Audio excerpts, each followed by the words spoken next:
Kami dari kelompok 10 akan mempresentasikan tentang materi makalah kami, yaitu kepala sekolah atau madrasah sebagai supervisor.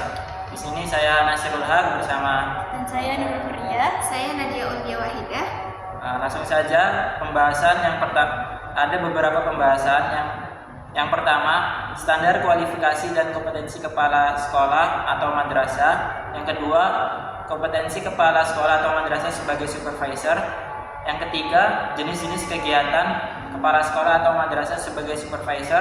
Yang keempat, pengembangan kompetensi kepala sekolah atau madrasah sebagai supervisor. Materi pertama akan dijelaskan oleh Mbak Ria. Baik, untuk latar belakang dari pembahasan kali ini yaitu peningkatan mutu pendidikan berawal dari desain organisasi sekolah yang efektif, melibatkan kepala sekolah, guru, dan tenaga kependidikan dalam mencapai tujuan bersama. Kepala sekolah memiliki peran penting sebagai pemimpin, manajer, edukator, supervisor, administrator, inovator, dan monitor yang bertanggung jawab atas keberhasilan proses pendidikan.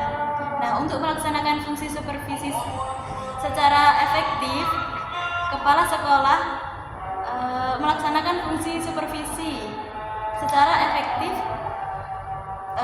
harus memiliki kualifikasi dan kompetensi sesuai Permendiknas nomor 13 tahun 2007 yang mencakup 5 dimensi utama, yaitu kepribadian, manajerial, kewirausahaan, supervisi, dan sosial.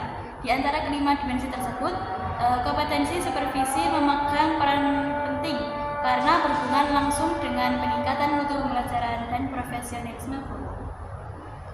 Untuk selanjutnya, standar kualifikasi dan kompetensi kepala sekolah atau madrasah. Standar kualifikasi kepala sekolah atau madrasah adalah persyaratan akademik, profesional, dan pengalaman yang harus dipenuhi agar seseorang dapat diberi tugas sebagai kepala sekolah atau madrasah. Berdasarkan Peraturan Menteri Pendidikan Nasional Nomor 13 Tahun 2007, standar kualifikasi kepala sekolah atau madrasah terdiri atas kualifikasi umum dan kualifikasi khusus. Adapun kualifikasi umum yaitu yang pertama minimal S1 atau diploma 4 dari perguruan tinggi terakreditasi, usia maksimal 26 tahun saat diangkat, kemudian pengalaman mengajar minimal 5 tahun, kecuali TK atau RA minimal hanya 3 tahun. Kemudian yang terakhir ada pangkat minimal penata atau golongan 3C bagi PNS atau setara bagi non-PNS. Kemudian kualifikasi khusus. Kualifikasi khusus ini memastikan bahwa seseorang benar-benar berpengalaman dan memahami karakter jenjang pendidikan yang akan ia pimpin. Adapun contoh-contohnya yaitu pada jenjang sekolah TK atau RA, SD atau MI, SMP atau MTS, SMA atau MA, SMK atau MAK, dan SLB. Selanjutnya yaitu standar kompetensi kepala sekolah atau madrasah adalah seperangkat pengetahuan, keterampilan, dan perilaku yang harus dimiliki agar mampu menjalankan tugas kepemimpinan di sekolah atau madrasah secara efektif. Adapun kompetensi tersebut yaitu ada 5, kompetensi kepribadian yang mencerminkan integritas, tanggung jawab, dan keteladanan kepala sekolah sebagai pemimpin pendidikan. Yang kedua ada kompetensi manajerial yang berkaitan dengan kemampuan mengelola sumber daya, perencanaan, dan pelaksanaan program sekolah. Dan yang ketiga kompetensi kewirausahaan menuntut kepala sekolah bersikap inovatif dan kreatif dalam menghadapi tantangan kependidikan.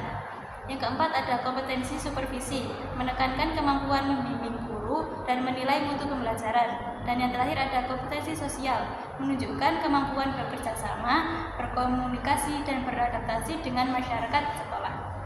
Baik, materi selanjutnya akan dilanjutkan oleh Mas Nasirul. Lalu materi selanjutnya yaitu kompetensi kepala sekolah atau madrasah sebagai supervisor. Yang pertama, kompetensi manajerial. Kepala sekolah atau madrasah tercermin dari kemampuannya dalam merancang, mengorganisasi, serta mengelola seluruh kegiatan pendidikan di satuan pendidikan yang dipimpinnya. Yang kedua, kompetensi kewirausahaan, yaitu kompetensi kewirausahaan merupakan kemampuan kepala sekolah atau madrasah dalam mewujudkan nilai-nilai kemandirian yang ditandai dengan kepribadian yang kuat serta mental wirausaha. Yang ketiga, kompetensi supervisi. Kepala sekolah bertugas memberikan bimbingan, bantuan, pengawasan, dan penilaian pada masalah yang berhubungan dengan teknis penyelenggaraan dan pengembangan pendidikan pengajaran. yang berupa perbaikan program dan kegiatan pendidikan dan pengajaran untuk menciptakan situasi belajar mengajar. Yang keempat, kompetensi kepribadian. Kompetensi kepribadian kepala sekolah tercermin dari kemampuannya menunjukkan akhlak yang mulia serta mengembangkan budaya dan tradisi berakhlak di lingkungan madrasah. Yang kelima, kompetensi sosial. Dalam konteks kemadrasahan, kepala sekolah perlu mampu beradaptasi dengan lingkungan sosial budaya serta menggali nilai-nilai yang ada di dalamnya. Dengan demikian, kepala madrasah dituntut memiliki kemampuan sosial yang baik itu di lingkungan sekolah maupun di masyarakat secara luas. Lalu materi selanjutnya yaitu jenis-jenis kegiatan kepala sekolah atau madrasah sebagai supervisor. Yang pertama, kepala sekolah sebagai koordinator. Berperan dalam mengordinasikan program pembelajaran serta berbagai tugas staf agar berjalan selaras. Misalnya, mengatur pelaksanaan satu mata pelajaran yang dibina oleh beberapa guru berbeda. Yang kedua, sebagai konsultan, ia memberikan bantuan dan bimbingan kepada guru baik secara individu maupun berkelompok dalam menghadapi berbagai kendala seperti kesulitan mengelola kelas pada tahap awal pembelajaran. Yang ketiga yaitu kepala sekolah sebagai pemimpin kelompok. Ia memimpin staf dalam mengembangkan kurikulum materi pembelajaran serta kebutuhan profesional guru. Dalam peran ini, kepala sekolah mengarahkan agar guru mampu bekerja untuk dan melalui kelompok secara efektif. Yang keempat, kepala sekolah sebagai evaluator. Ia membantu guru dalam menilai proses dan hasil belajar serta menilai efektivitas kurikulum yang digunakan. Selain itu, kepala sekolah yang melakukan refleksi diri dengan menerima umpan balik dari peserta didik guna memperbaiki dan meningkatkan kinerjanya. Lalu materi selanjutnya akan disampaikan oleh Mbak Nadia Ula. Baik, selanjutnya urgensi dan landasan pengembangan kompetensi kepala sekolah atau madrasah sebagai supervisor. Tantangan pendidikan abad ke-21 menuntut kepala sekolah untuk terus meningkatkan kapasitasnya sebagai supervisor akademik yang mampu membina guru secara efektif. Pengembangan kompetensi diarahkan pada pembinaan berbasis refleksi dan kebutuhan nyata di lapangan dengan pendekatan needs-based training. Perubahan paradigma supervisi kini berorientasi pada proses pembelajaran berkelanjutan yang berlandaskan teori pembelajaran orang dewasa dan pengalaman nyata sebagai dasar pengembangan kompetensi. Kemudian selanjutnya strategi dan model pengembangan kompetensi supervisi. Yang pertama ada pelatihan berkelanjutan, yaitu melalui workshop dan pelatihan berbasis praktik nyata untuk meningkatkan kemampuan supervisi kepala sekolah sesuai kebutuhan lapangan. Kemudian yang kedua ada pendampingan dan mentoring, yaitu dilakukan melalui bimbingan sejawat atau fasilitator agar kepala sekolah dapat merefleksikan dan memperbaiki praktek supervisinya secara langsung.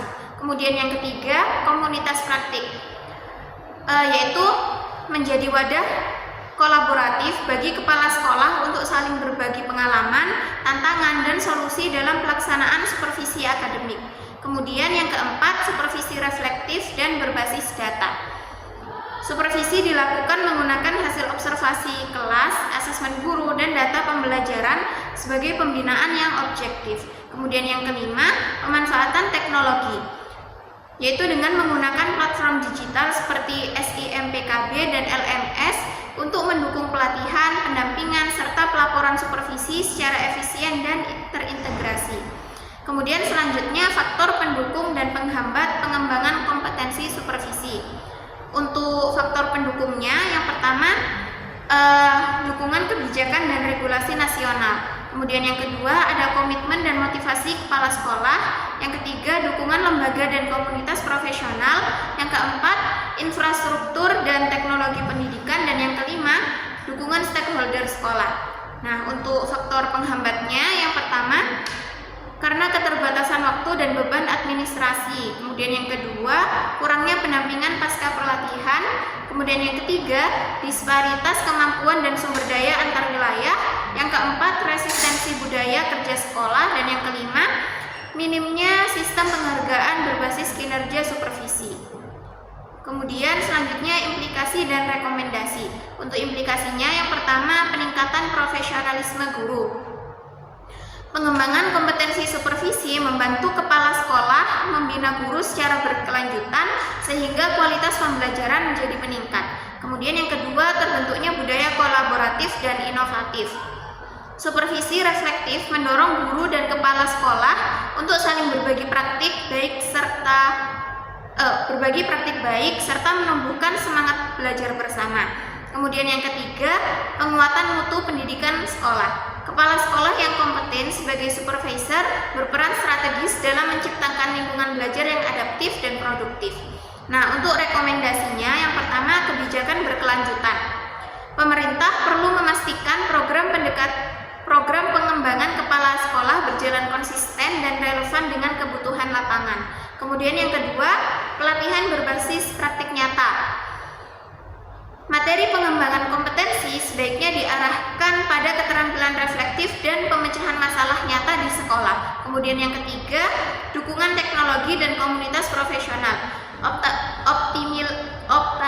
Optimalisasi platform digital dan jejaring KKKS atau MKKM penting untuk memperkuat peran kepala sekolah sebagai learning leader. Kemudian terakhir untuk kesimpulannya, yang pertama, standar kualifikasi dan kompetensi kepala sekolah atau madrasah menjadi dasar kelayakan pemimpin satuan pendidikan yang profesional, mencakup aspek akademik, kepribadian, manajerial, sosial, dan supervisi. Kemudian yang kedua, kompetensi kepala sekolah sebagai supervisor tampak dari kemampuannya membina, memberi umpan balik reflektif, dan menggerakkan kolaborasi guru untuk meningkatkan mutu pembelajaran. Kemudian yang ketiga, kegiatan supervisi kepala sekolah meliputi perencanaan, observasi, pembinaan, dan evaluasi tindak lanjut yang terarah pada pengembangan profesionalisme guru. Dan yang terakhir, yang keempat, pengembangan kompetensi supervisi dilakukan melalui pelatihan berkelanjutan, pendampingan sejawat, dan pemanfaatan teknologi agar kepala sekolah mampu menjadi learning leader yang menumbuhkan budaya reflektif dan meningkatkan mutu pendidikan. Mungkin hanya itu yang bisa kami sampaikan. Bila ada salah kata, mohon dimaafkan. Wassalamualaikum warahmatullahi wabarakatuh.